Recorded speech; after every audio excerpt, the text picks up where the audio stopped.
7 FM. Still with us, as promised, we will have this morning with us, and we have already in studios with us, Prime Minister Dr. the Honorable Ralphie Gonsalves.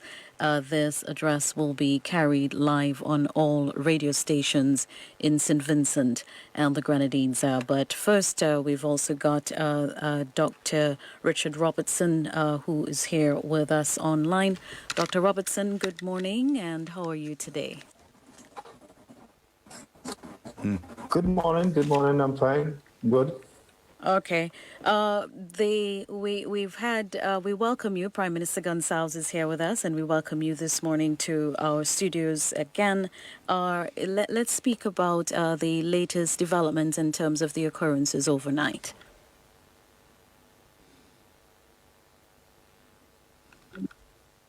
Right. So overnight, the seismic tremor that has been ongoing at the volcano has generated what we would call energetic venting at La Soufriere overnight. It's continued. So overnight, we have had more or less an almost continuous period of the venting of many ash up into the atmosphere. The visibility here at the observatory was not the best because we are also in the ash, but from what we can see and from what we can detect on the records, we have had an ash plume above the volcano, and there have been some pulsing of ash. Every now and then there are bigger pulse. Early this morning, some of the pulses were big enough to appear to be sort of have an explosive component in them.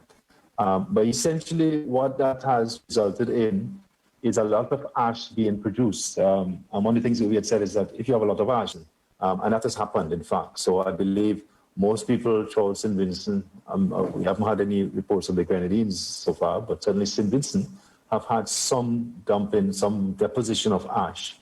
You tend to find that in the southern parts, the ash is very fine, really more like a dust. But as you move closer to the volcano, the size of the particles are increased because that's where the salt is. So overnight, that is the activity we've had. It's died down a little bit early this year, but it's not quite completely gone to the activity you had prior to the eruption started yesterday. The production of a lot of ash overnight.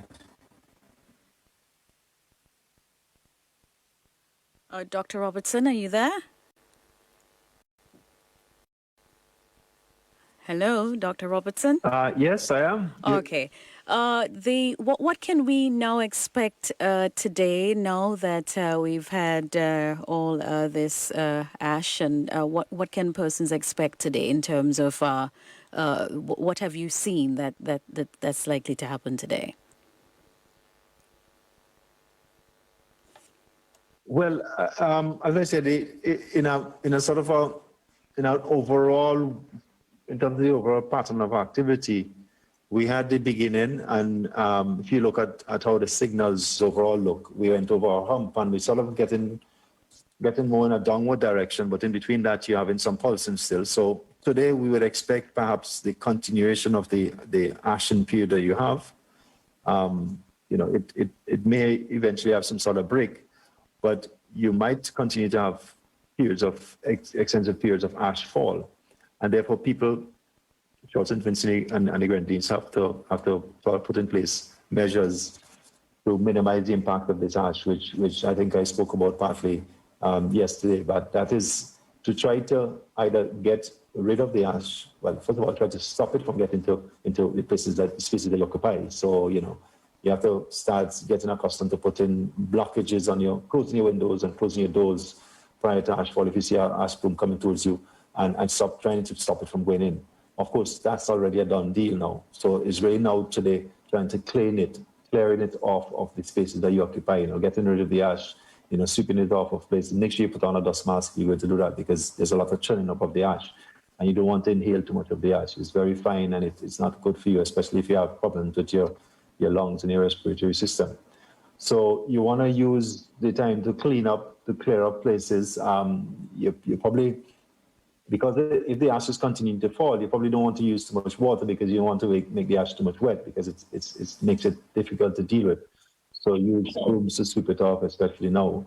But try to get it away from the places you occupy because the fine ash in the atmosphere and around your house is not so good for your health and your living environment. It's not going to kill you, but it's going to cause problems certainly for people who are sensitive in the first place. And if you're not sensitive, generally it's not a good idea to have all this sort of gritty material in your system. So I think today people will have to deal with sort of trying to clean up or trying to minimize, if you can't clean up, getting that ash into more and more of the spaces you occupy, trying to keep it out of your house, in other words, as much as you can. Definitely exciting times for a lot of persons. Whenever the plumes go up, you see persons taking out their mobile phones and taking pictures. Very little regard is taken at that time for them in terms of their personal safety and their health. What is your advice for persons who are trying to capture these moments for posterity? Well, I'll tell them that they need to stay a safe distance away from the volcanoes. So I would suggest to them that they stay outside of the evacuated areas. St. Vincent fortunately have a lot of mountains and there are lots of good vantage points from which you can safely see the plume. Yes, I agree with you. It's an amazing thing to see a volcanic plume going up in the air. In the night it starts having these fantastic fork lightning that you see. The plume looks like it's alive. That's great. So stay a safe distance away to do what you're doing. I've seen people already in areas, we in Belmont, we are sort of partly in some of the evacuated areas. I've seen people going into, too close to do what they want to do in terms of looking at the volcano. In addition, I would suggest to you that the stuff that's been up in the air, it eventually falls back. So you need to monitor the plume when it goes up to see if it's going to come on you. You can actually see the ash moving in your direction. And if it is, I suggest to you then put in place measures to minimize it getting to you or to getting into your spaces. So, move away from it, get to enclose out of it, get into on the cover somewhere and stay there, try to stop it from coming in, that kind of thing. So be sensible about how you operate. There's a lot of information out there about what you do in ash, what you do during volcanic eruptions. And one of the things that you don't do is put yourself in harm's way when we have done so well in keeping people out of harm's way in terms of this volcano. You don't have people losing their lives. No, when the hardest part of it was to get people off, you've done that. You don't want people to go and put themselves and people who may have to rescue them in harm's way, really. So I'll tell them to be careful. Persons are inquiring if it has been observed that there's any flow of magma or anything from the summit. Right. Yeah. Well, no. People use this term magma and lava all the time. Magma is the stuff that's coming out, and the lava is what is at the top once it gets to the top. And our kind of volcano doesn't really flow like a lava flow like you see in Hawaii or you see in Iceland because it's simply too sticky. So we produce domes, which is what we were doing before. And then once the domes have gotten to an explosive phase, as we are now, the material that will come out, if the fine ash and the coarse ash and the fragmented material is going to go up in the air. So that's the lava going up in the air. That's the same lava, it's just fragments of it. And then it might go up in the air and also it might collapse down slopes and produce these density currents that will go down the side of the mountain. They would essentially look like a ground hugging, like the smoke going on the mountain. That's how they would appear, but like a thick gray smoke. And they will be moving very fast on the mountain. Those are very dangerous. And if you see them coming on the mountain and you're close to you, move away.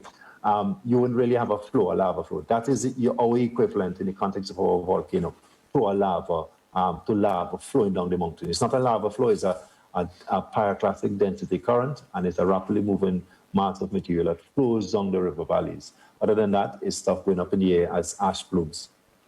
We've had reports of persons reporting that the sulfur the smell of sulfur is strong, and they're hearing more and more rumblings. In fact, persons from Calico or Arnisville have been reporting that they're hearing rumblings. What's your advice as it relates to this at this time, or what is happening at this particular stage? Right. Well, I'll tell them that if you lived anywhere close to the volcano, you would have heard the rumblings throughout the night. I heard the rumblings for the entire night. It didn't stop rumbling well, briefly stop rumbling sort of so loudly between about 1 o'clock and about 2:30, 3 o'clock, that kind of thing.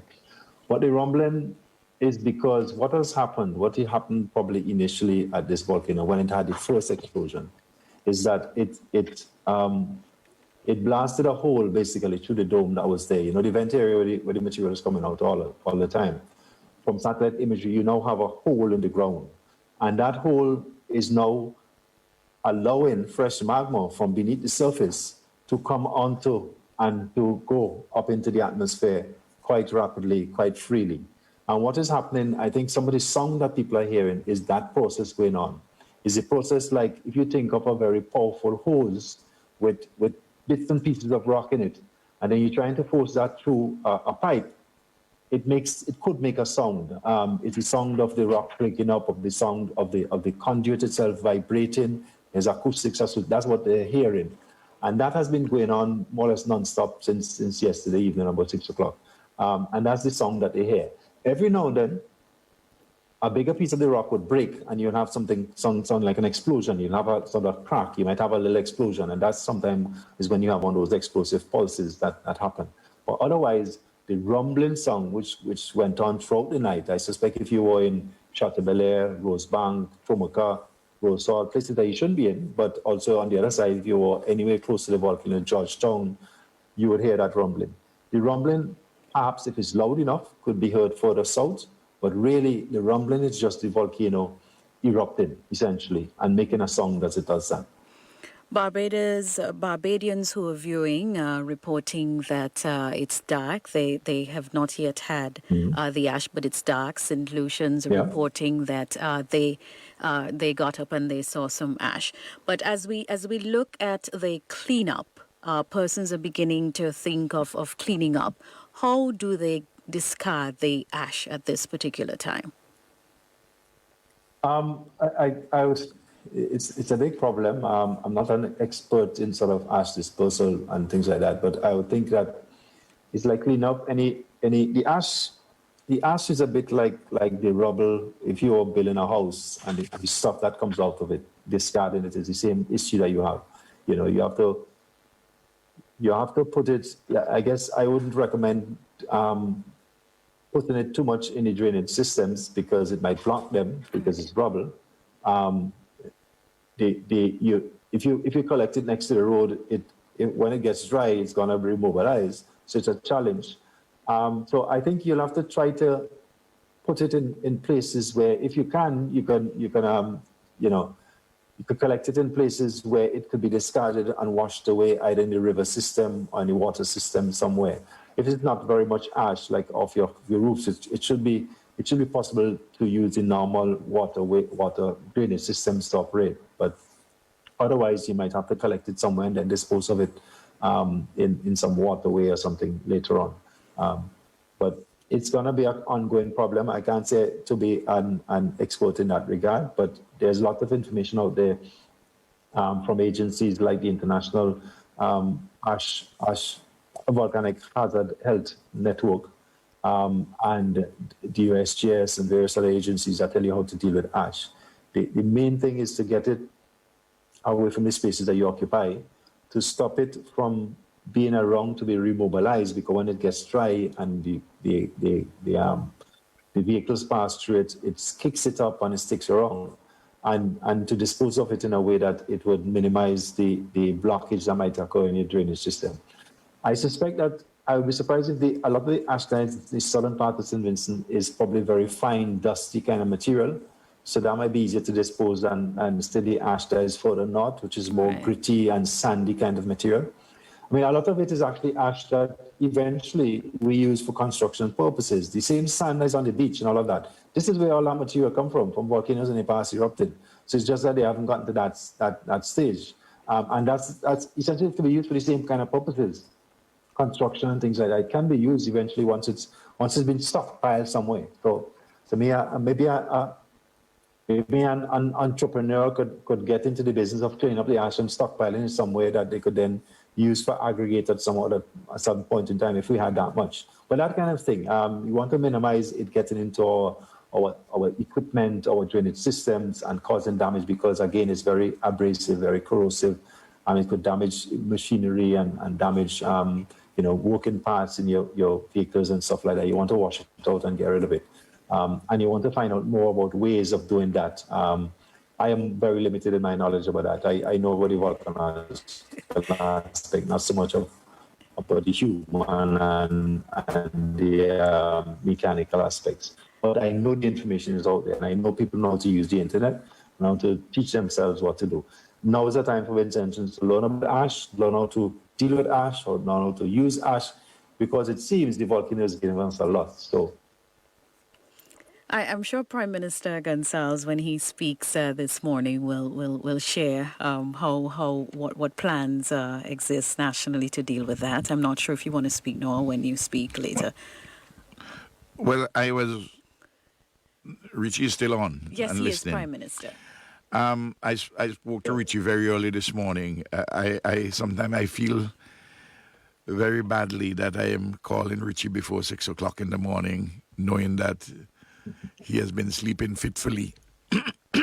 As those of us who have been involved in this certainly have been having a lot of waking hours. And I coordinated from what he was telling me this morning with Julian Francis, who is the Minister for Urban Development, and he has a lot of experience formerly as Minister of Transport and Works, and of course as a practical man. And I got in touch with Gart Saunders of the CWSA. I got in touch with Neri James, who heads Public Health, and also the Commissioner of Police, because you have to have the fire brigade involved. Now, one of the problems, as you would appreciate, is that we can't go and use the water, whatever limited water is coming through any pipe system. And if you save water, you don't want to use the water. You don't want to waste the water to do that around your house. That's a problem. So you have to try and sweep it away as best as you can, and using the mask, and because it's difficult to breathe. I know from last night it has been falling around the residence of the Prime Minister, the whole yard. The driveway is full with the ash. On the veranda, both front and back, and you can see when you come out and you walk, you see the imprint of your shoes. And the wrong tongue, there's lots of ash on the road. Now, clearly, I don't know all the details as to how the professionals are going to do this, but I think Julian was exploring to have one of these sweepers, big sweepers, to go on the road, and then after that, you may do some washing with the mechanical sweepers now, and then do some washing with the fire brigade. But the fire brigade can't use the pipe-borne water. They got to go and fill up by a river. And they have to take account of all what Professor Robertson is saying. How you have to look at the texture of it. Is it going to block up the drains if you wash it down through the drains? And it's a complicated business. You can't leave it. But in the disposal of it, you have challenges. That's why it's a special area of expertise, and that's why I referred the matter to public health and the environmental cleanup specialists and CWSA, where they have their own systems of dealing with things of that kind. We're going to begin that about 12 o'clock today in Kingstown. I'm sure that the towns nearby to Kaliakwa, Layu, as far as practicable, they will see what they can do. But it's something which has to be done on an ongoing basis, because as Professor Robertson indicated to me, and he has pointed out here, in the next few days, even though things have simmered down at the moment, or when you use the language that the heightened degree of venting has diminished, but there's still a lot of stuff in the atmosphere already, and what goes up must come down. There's an old song on it. And so this is a problem which we have. But I know, though I don't personally have a respiratory problem, when I came out with my mask, it's difficult to breathe. And when you're inside of your vehicle and you have on Richie, the air conditioned system, it's also difficult to breathe, but you can't close down, you can't pull down the glass. Yeah. I should indicate that what is happening. Well, Richie didn't mention this here, but he told me that, and he may wish to say something about this, that they're collecting samples to send to their researcher in the United Kingdom, because one of the things in addition to ash affecting people with asthma, respiratory problems of one kind or another, you want to see whether this ash has anything in it which additionally creates a health problem. And the chief medical officer, I discussed that with her early this morning too. I discussed it with her before, and she's contacting the chief medical, the CAFA, the Caribbean Public Health Agency, and they have their own set of agencies to deal with these kinds of more detailed testing. The water systems, which we know in most areas they have been cut off, as CWSA had indicated, but Gad Saunders said to me, the head of CWSA, that they're testing the water. They have people, for instance, who had gone up to Jennings Valley, where you have a huge water supply, and they're doing their own testing here, but they're going to send to CAFA also to test. So it's now there is this challenge, but I give you already the multiplicity of dimensions which have to be coordinated to try to keep us as safe as we can in all the circumstances. But what I want to ask Richie is this. The new, I understand, and I've been following carefully what he has been saying, and in layman terms, the way I receive it. In the early days, since we have had the oozing or effusive eruption, the stuff, and I just call it stuff, as to what has been coming out, it has been building the dome. And when you had the explosion at 8:41, 8:42 yesterday morning, and you say there's been more or less continuous venting and rumbling, do we have an idea? Well, I expect from what you were saying that in addition to the matter which is coming up, fresh magma and what is coming up from the volcano itself, there is already this big dome which had been created bit by bit with the effusive eruption.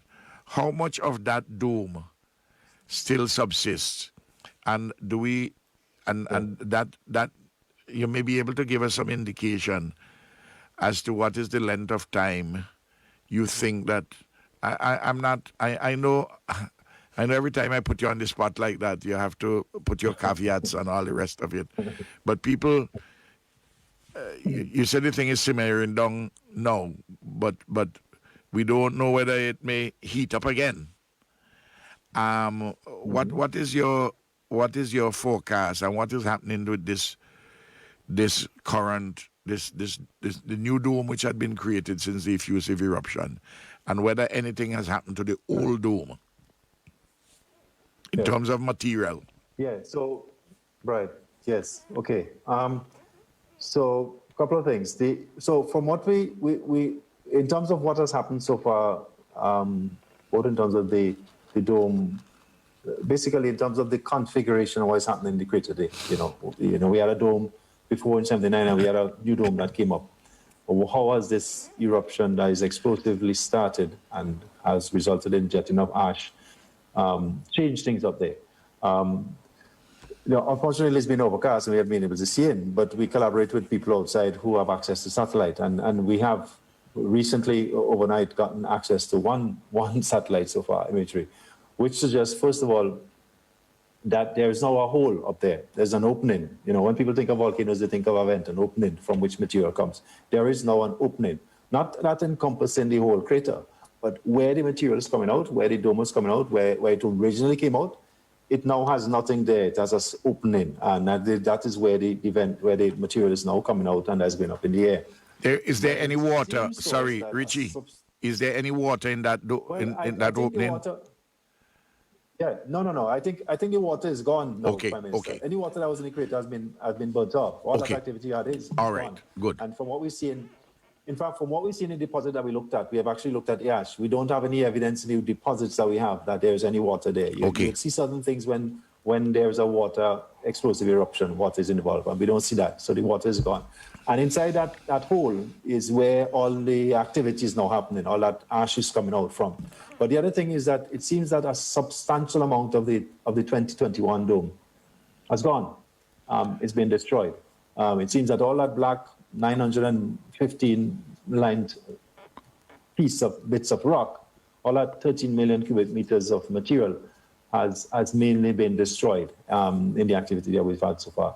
It doesn't appear that it has done very much to the 1979 dome so far, but I mean, it's one satellite imagery, it's not clear what it actually shows. But certainly there is a hole from which a proper vent from which material is being ejected, and some aspects, some parts of the dome that came up has been destroyed. The 1979 dome seemed to be pretty much there still. So it's almost like you're resetting it to how it probably almost looked before the eruption started. That's kind of how up there looked, but with a opening on the side, on the southwestern side where the dome emitted from originally, and that's where all that jetting is coming from at present. Go ahead, Richie. No, I was going to make the point coming back to the ash. I wanted to make sure people got this information, and I was saying there's a lot of information out there about the ash. There's a website. I'll tell you, it's ivhhn.org. It's the website of the International Volcanic Health Hazard Network. It's a UN recognized agency, UNDP. It has volcanologists and people medics who look at volcanic ash hazard. There's a lot of information about, both in terms of some of the things that the government has to deal with in terms of how you clean up ash, how you deal with the health aspects, both for individuals, for cleaning up outside, indoors. There's a detailed amount of information. I'd suggest people check that out. That will give them a lot of the information, some of the answers that we're looking for now. But sorry, I just wanted to get that in, Prime Minister. No, but that's very good. If you can repeat, Dr. Robertson, if you can just repeat the website, because I'm taking note of it to relay again. It's the ivhhn.org. And the IVHHN stands for International Volcanic Health Hazard Network. So it's a network of people who specialize in the health aspects of volcanic hazard. So they are medics, they are volcanologists like myself, they are a combination of people, and there's a lot of information about the health aspects of volcanic hazard, about what you could do to deal with the cleanup, to deal with the ash before it comes, if it comes in. It's a lot of information, both for the individual, like somebody in the home, as well as for government, as well as for health people. So that's a place that people should look to for information, I'd suggest. Now, in relation to, we know there's a lot of ash in the quote-unquote atmosphere. Yeah. And a lot of it hasn't come down yet. Yes, certainly. There's a lot of ash up there. Yes. Slowly falling. Slowly falling. Yeah. From your reading as to what is happening of the seismic activity itself. Yeah. And from the fact that you said the dome has gone, the new dome, which means that Yeah, it that appears so, yeah. that material is either on Earth already or up in the sky. Yeah, and the thing is that the fine ash, I mean, there are volcanic eruptions when they're big enough that pushes so much material up in the air that they go around the globe several times. Okay. Ours probably would, but ours could reach as far north. In 1902, it reached as far north as Jamaica and as far south as South America. So once the finer stuff, the stuff that is not falling here, it's gonna stretch out and it's gonna be carried really far afield. What I want to ask is that given what you said that the dome has blown off, the new dome, more or less substantially Yeah. or completely, and given the seismic activity currently taking place, Yeah. what is your expectation in respect of more new ash going into the atmosphere? Right. Okay. That's as it take this part, and that's why you say I'm going to come with all these caveats. So what we think has happened essentially so far is that the sort of the top, all the material at the top, I mean, if you think of it at the top part of the volcano, the conduit itself, the volcano is about 1,000 meters high, so sort of in the top couple of hundred meters. Everything that was there have been pushed out and has been ejected. And what we have in now is material coming straight from below and coming straight up to the top and going up in the atmosphere. Now, the thing that we don't know, you could get anecdotal evidence of what might be there, but we don't know how much of that material was down there that wants to come out. We know what was up at the top, and we think most of that is gone. That's good. So there's not a lot up there for it to work with anymore. But we don't know how much is coming from below because we haven't no idea exactly, what's the size of the magma chamber say. There are things that we could do and we hope to do to try to get some estimates of that. Like if we get a chance and go and do some gas measurements, that could tell us something about, we could do some estimates of what the chamber might be, what kind of size it might be. But currently we don't know that, and therefore we don't know how long and how much material still can come up to the top. I think the next couple of days, the seismic activity, the data we collect from collecting the ash, analyzing it, and also from the gas would help us to determine that. Okay. I think for now, I would say that I would be surprised if the activity and the amount of activity you have is smaller, is less than 79 kind of scale. But I didn't get that. You can repeat that. You can repeat that. Let me hear. So the 79, yeah. So the 79, we all know what size the 79 eruption was and how long it went on for, right? I'd be surprised if it's less than at least that. If it's less than the duration, the activity duration and the amount of material that come out, I was surprised if it's not at least of that scale. So if it lose that at the bottom mark, that is where I'm starting from. I don't think it will be less than that. It's probably going to be more than that from what I'm seeing in terms of the size and the amount of material to come out. In other words, it's going to produce much more ash so far that I'm seeing than 79 did. So it's going to end up being more than likely a bigger eruption than 79 was. Now, that's very interesting because you people historical memory talk about many explosions. But you're talking about the venting of this material, which is really the big danger to us now. Yeah, which is slightly different than what they did in 79. Slightly different. 79 had a more discrete explosions and not something that went on continuously like overnight just did. Okay. If you just repeat, how the estimated measurement of the dome, you had used a number. Could you repeat it? The length of it was last time we measured it was 950 meters long, and then it was 105 meters high, and it was about 58 meters wide. And the volume of it was about 13 million cubic meters. 13 million cubic meters. Yeah. So it might be that we have at least had that put out into the atmosphere already, and probably more than that. No, but that 13 million cubic meters. Yeah. Has the bulk fallen on land or has gone to sea? I think the bulk has gone to sea, and the bulk has always gone to sea, fortunately for us. Although it appears to us who experienced it last night that a lot of it came to us, a lot of it went out to sea and it's gone to sea, the bulk of it.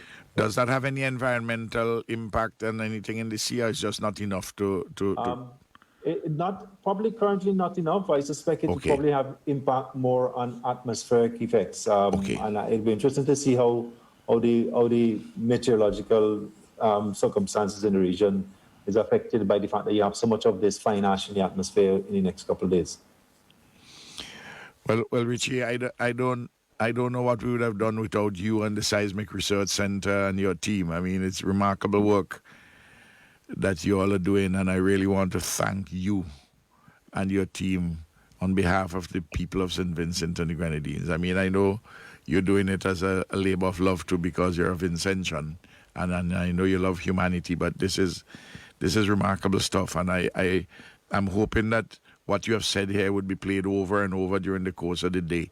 I know people have a desire for information on an ongoing basis, and we have to provide information so that we don't have people saying uninformed things. But obviously, we can't take you away from your work to come on the radio every hour.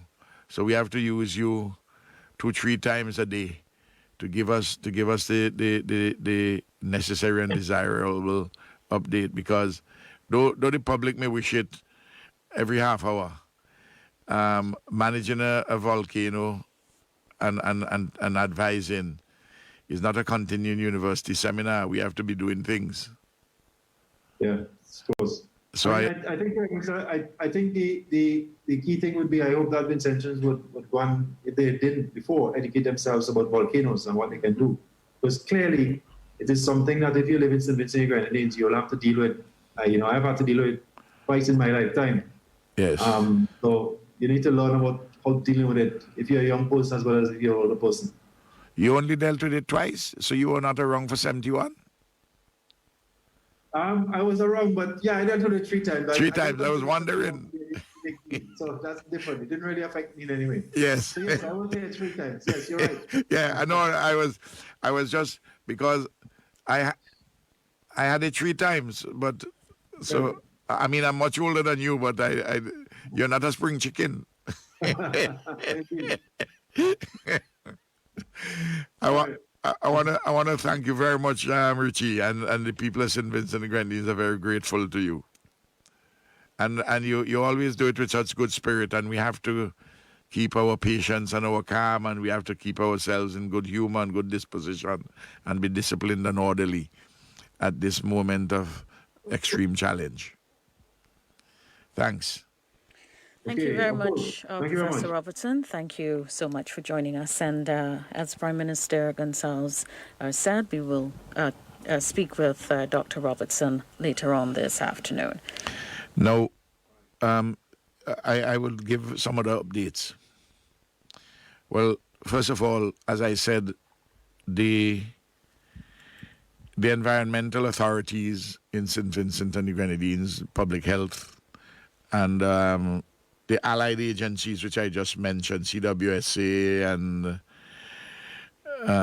the Ministry of Urban Development and naturally the Ministry of National Security through the Commissioner of Police and the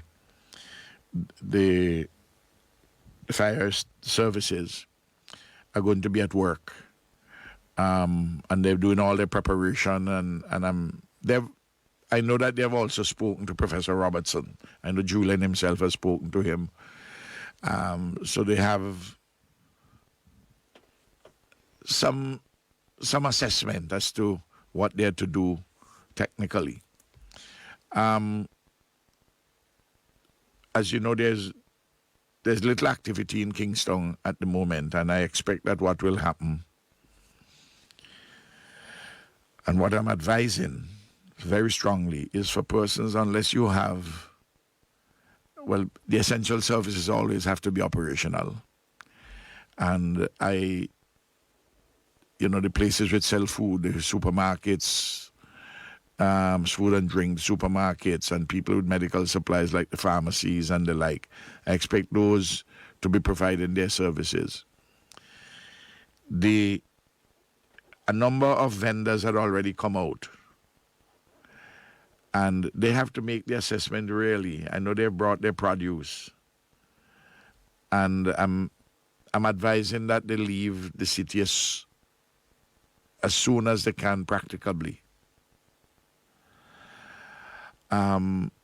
I know you may have some customers who may come in, but I don't know how many are going to come in.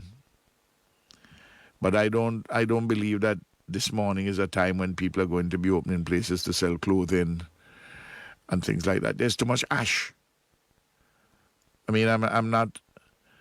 You notice I'm not ordering that you close Kingston, but unless you're selling, I mean, people need food and drink for the weekend, water and the like, and food, and I expect that supermarkets would probably be open, and I say pharmacies and all the essential services are still working, but people have enough problems to clean up around their houses because it's all over the country, all over St. Vincent, certainly, the island of St. Vincent. But Beckway is nearby, and they would have had some too. I want to say that I got reports, but these reports are, I don't have them confirmed, that we have had, and it's expected that we have had damage to houses. I mean, the weight of the ash in certain areas, and for windows and doors and the like. I am hopeful that we don't have any other I wouldn't say hard-headed, hardened, Hardened. That is to say, people who are tough and think they can tough this thing out by themselves in an individualistic sense, that they're not up in the areas which are directly affected, the red zone and areas adjacent to the red zone, because a lot of ash has fallen in the northeast and the northwest. And Professor Robertson had yesterday said that he expected it to come in significant quantities down to Connery on the northeast, and to as far south as Barley when you look in northwest, to come down to Barley. Clearly it has spread throughout the whole of the island. But what we are seeing in Kingstown and the neighboring areas is far less than what you have in those areas, as he has pointed out. Georgetown going up to the northeast, and certainly northwest of Belial. Well, although we have had in Barley too, but we're talking about significant quantities. So that we have to be, I don't know if anybody is still there. I hope not. Then in the shelters last evening, when I passed by Nemo at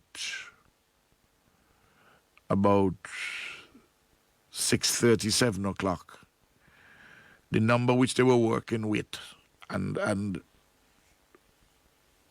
sometimes the data don't come in as often, as quick as they should. You had about 2,600 plus persons in shelters. But this morning she told me that the numbers which are in the shelters now the overnight numbers which he got, is the number in excess of 3,200.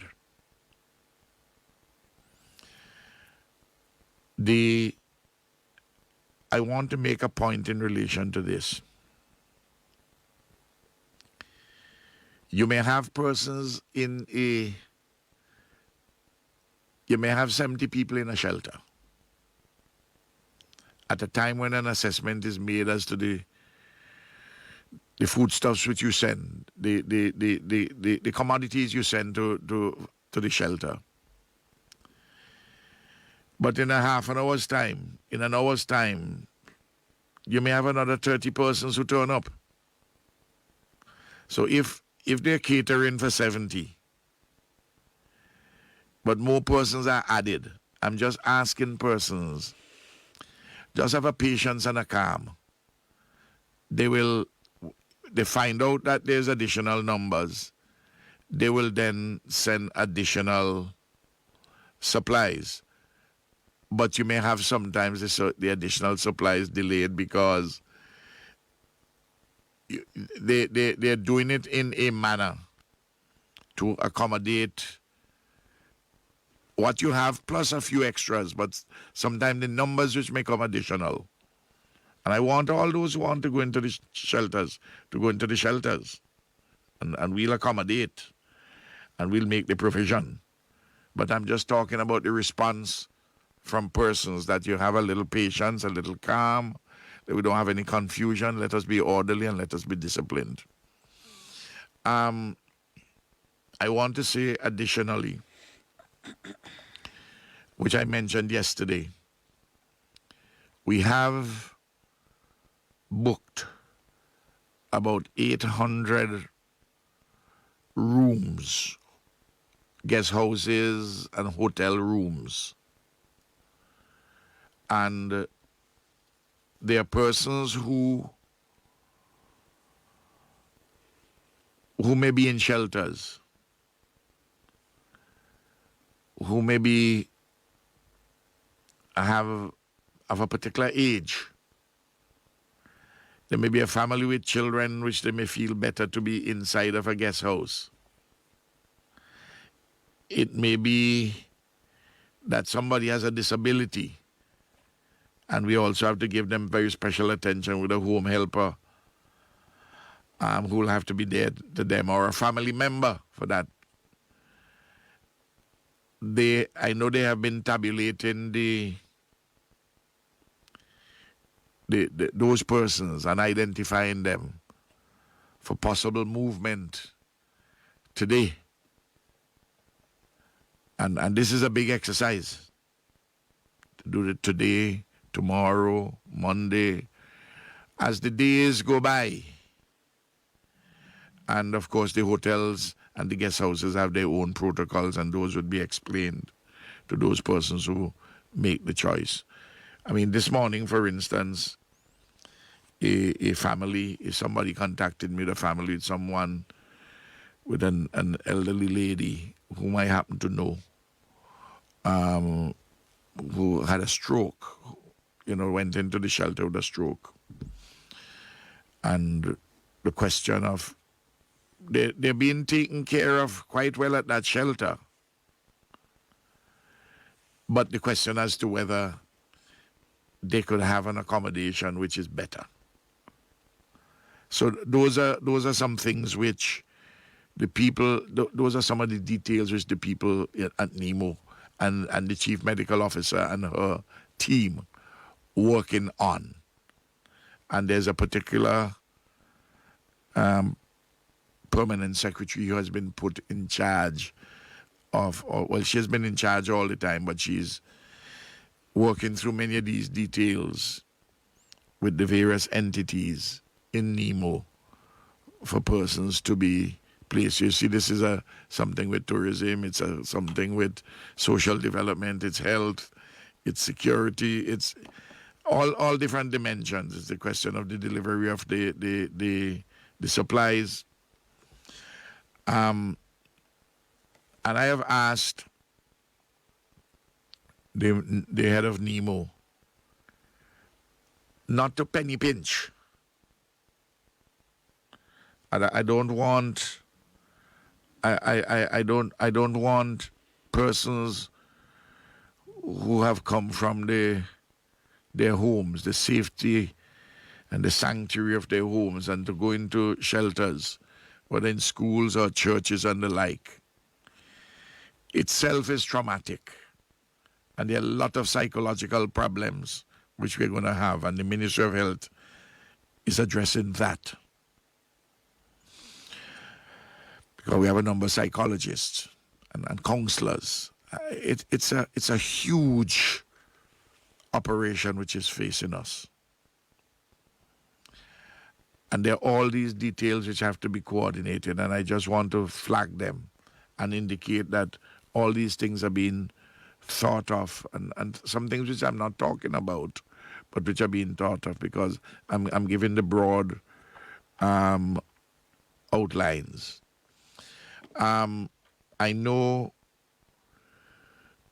they have asked, in addition to sending food, where there are kitchens.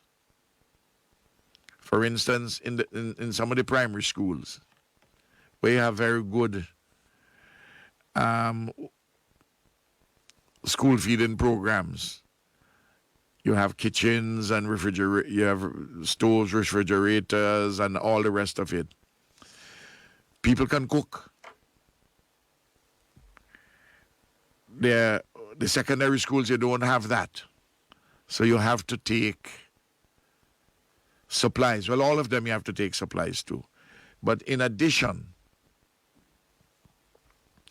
I made the suggestion that they should activate what we had talked about before, to have private sector persons, particularly for some of the bigger shelters, for persons specifically to cater a meal or maybe 2 meals. And we pay the caterers, put them box lunches or box dinners, as the case may be. So there are various modes of delivering, of having people to get food. It's going to be more costly, but I don't want us to penny pinch. Things are difficult, but it's weighing heavily on me. And I pray daily and during the course of the day for the well-being of our people, and particularly those who have been displaced. I just want to say this, a number persons who have been evacuated, a huge number are in houses accommodated by families and friends. And there's some who had been planning and have rented rooms or even apartments. I know that has happened. I know there are many, many examples, so that the accommodation is of different types. Now, in next phase, where we and that is which is currently being worked on, there are a number of working people who are accommodating families and friends. But we need to know, Nemo needs to know, those families in which we are accommodating persons, where persons are being accommodated, who need assistance with food packages too, and water. Because you may take in, out of the goodness of your heart, a family, a friend, or a stranger. And there may be 2, 3, 4 persons. You, the host family, don't have a lot of money. it's you may be able to make do with what you have and what the host family, the evacuated family brings to the table. But that might be able to hold you for a few days, a week and a half. But you're going to need support. And I want us to provide you support. So you need to register with Nemo, and Michelle Forbes will speak to that. But you can call Nemo and you can register to say, listen, and it's not difficult to do. I know we have had some problems yesterday with the telephone system because it was frustrating for me at a particular time. I couldn't get calls on certain networks and so on, and it's very frustrating in getting your job done. But day by day, sweet Jesus, we do what we have to do, and when we can't do that, we use the other means. And I want to suggest that in the areas where you have people where we have the shelters, and we have shelters all about, that if family in the area say, listen to me, could you inform Nemo for me that my name is Jane Brown, and I live at so-and-so, my telephone number is so-and-so, and I've taken in 3 persons, 3 adults and 2 children. And if we can get some help, we're trying to make things do. But I want that to be put on the table also. I mentioned it before on 2 occasions. But as we get into the next week, where there are going to be challenges with your existing supplies which you have, because this is going to be a long haul, as Professor Robertson has indicated. It may go to 4 months, hopefully not as many months, but whatever it is, we have to be prepared, and we have to be strong about it, and we have to be loving and caring to one another. Now, the countries, I don't know, we will know maybe today, tomorrow, Monday, because I indicated to persons who are dealing with the cruise ships to transport anybody who wants to go to now Grenada, Dominica, and Antigua in the first place, that they will be registering. A number of other people have been calling in to register in to go. Those countries are not going to take you unless you are vaccinated, which is understandable in the time of the pandemic. In fact, there's a view among some people you shouldn't send anybody at all. But that is an option for persons. There's nothing here saying that you have to go. But I make arrangements just in case you want to go and to avoid the extent of the ash which we have now. Because on the advice which I had been receiving, I had foreseen that we are going to get a significant amount of the ash given the size of the dome. And it become even clearer as in the more recent days, as Professor Robertson has been indicating. So that is also something which the people who are working and doing things. Now, I want to say how impressed I am with the energy, the commitment, and the discipline of Nemo and the volunteers. Yesterday, I know a number of senior public servants, including the cabinet secretary, went up. When I went up there yesterday evening, the cabinet secretary was there working on some things. The permanent secretary in education and the chief education officer, the permanent secretary in tourism, the permanent secretary in the Ministry of Foreign Affairs, and other personnel, senior people, along with a number of others.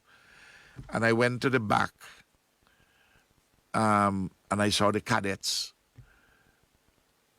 loading up rice. They have a lot of mattresses because the number of cots, given the increase in numbers in certain places, they have to take mattresses for them.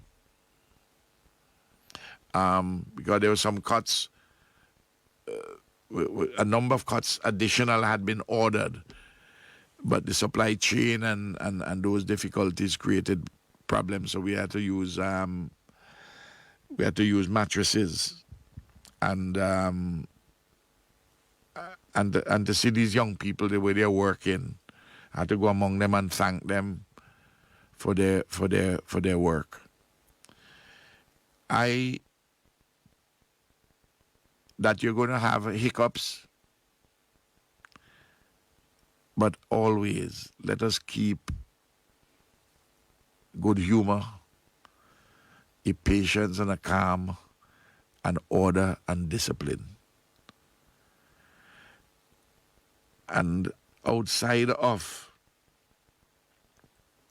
the pandemic with COVID and the challenges with the economy with that, and arising now with the volcano, I am pleading, I'm urging some persons who have a tendency towards lawlessness, please just appreciate the challenges which we are facing. To have to divert police resources to go and deal with somebody who chopping up somebody, or somebody with a murder or something of the sort, it brings additional pain. I'm telling you, as leader of the country, it brings a greater anguish to me, because I know what is involved, and I see with clarity what is ahead of us and what we have to do now and for the future. We have been working, I have to report that we have been doing work with all the governments in the region. I know, for instance, that the supply chain out of the president of Guyana has been in touch with me quite often. They're loading a ship to send a lot of supplies. He told me at a meeting last evening yesterday afternoon, evening with the private sector in Guyana. They have opened a special account asking for private sector donations for St. Vincent and the Grenadines. There are a number of corporate entities.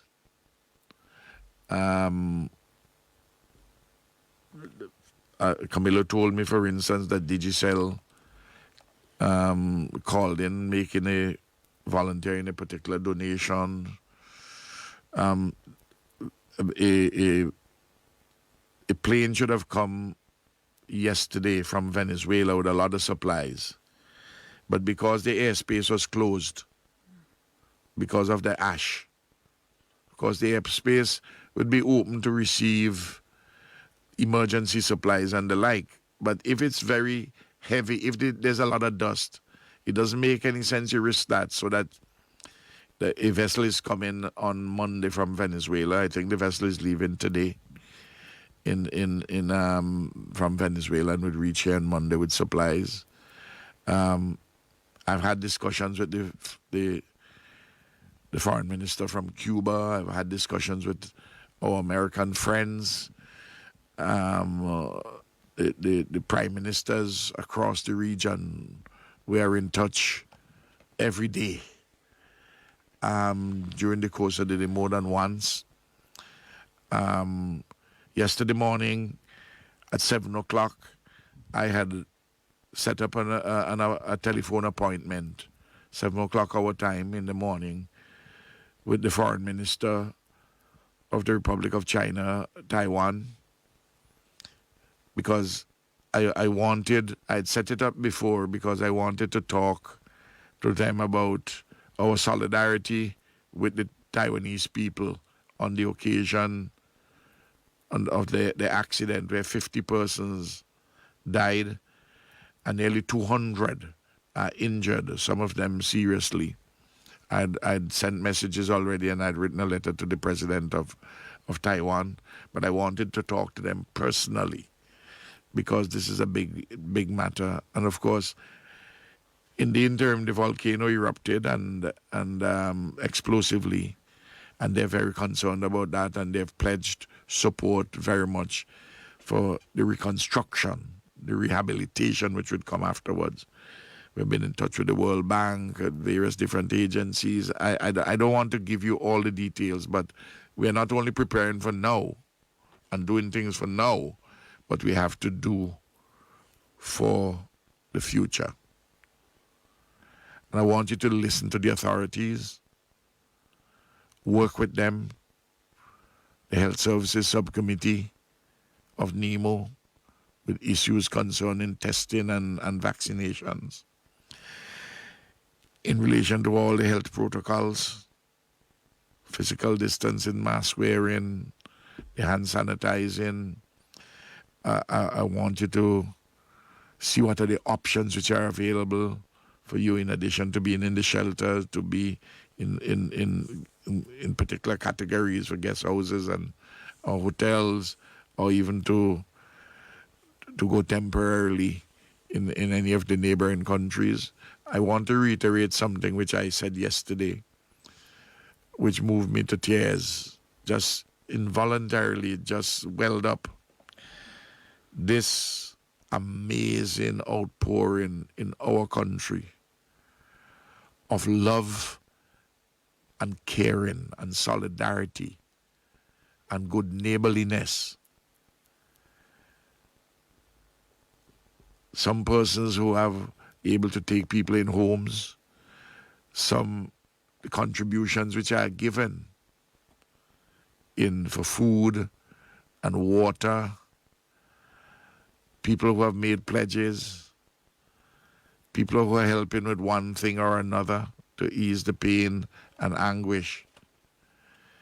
And then, of course, across the region, I have received text messages from people whom I do not know, emails from people who I don't know across the region, volunteering to take 2 or 3 members of a family, and in Grenada, the president of the Senate, Chester Humphrey, trade union leader, they're making a registry of persons who have volunteered to take Vincentians. I'm not talking about those whom the state say they'll help to facilitate. Same thing in Antigua, and I got information from Saba in the Dutch Antilles, the BVI. I mean, it's just incredible. And I want to thank the Caribbean family from the bottom of my heart. It has been, that aspect of it has been a very moving phenomenon, touching, emotional. We are a Caribbean family. And despite a lot of dissonance here and there from this and that person for whatever reason, dwell not on that, on the positive as to how we are going forward. And I want to thank the churches. I know they had an hour of prayer last night on NBC Radio. And we are continuing to lift up everybody, all of us, lift up each other, and lift up our country, our people in prayers. Thank you. Thank you very much, Prime Minister Dr. the Honourable Ralph Gonsalves, the address to the nation. And we also want to thank Professor Robertson, who joined us earlier. I want to thank all the media houses in St. Vincent and the Grenadines. All of them have joined us for this broadcast this morning.